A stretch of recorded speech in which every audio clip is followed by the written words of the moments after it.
పెద్దలారా మిత్రులారా అందరికీ నమస్తే. వెస్ట్ బెంగాల్‌కి సంబంధించి ఎమ్మెల్యే ఎన్నికలు జరిగినాయి. మొత్తం సీట్లు 294, మ్యాజిక్ ఫిగరు 148. సో సర్వే సంస్థలు ఏ పార్టీకి TMC, Trinamool Congress, BJP, NDA panel, Congress, left పార్టీలకు సంబంధించిన రిపోర్ట్ కనిపిస్తూ ఉంది. ఆ సర్వే అన్ని ప్రెస్ మీడియా ఇప్పటికే రిలీజ్ చేసినటువంటి పరిస్థితి మనం చూస్తున్నాం.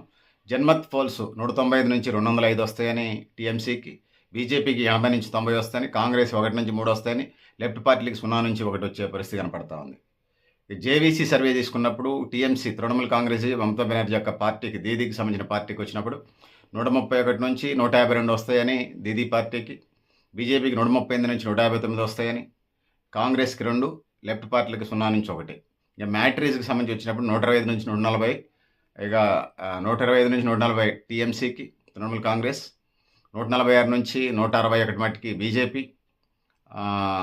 ఇది పరిస్థితి. మిగతా లెఫ్ట్ వామపక్షాలది ప్రయారిటీ కనిపించట్లేదు, అసలు 0-0గా ఉంది.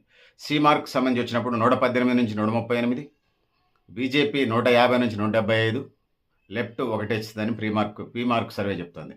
ఇక పీపుల్స్ పల్స్ సర్వే వాళ్ళు 170 ఎగ్జిట్ పోల్స్, ఇవన్నీ 177 నుంచి 187 వస్తాయని అదే టీఎంసీకి, బీజేపీకి 95 నుంచి 110 వస్తాయని, కాంగ్రెస్కి 1 నుంచి 3 వస్తాయని, లెఫ్ట్ పార్టీలకి 1 వస్తాయని. పోల్ పోల్స్ సర్వే సంస్థ తృణమూల్ కాంగ్రెస్కి 142 వస్తాయని, బీజేపీకి 143 వస్తాయని, కాంగ్రెస్కి 1 వస్తుందని, లెఫ్ట్కి 1 వస్తుందనేది ఇక్కడ తెలియజేస్తూ ఉన్నారు.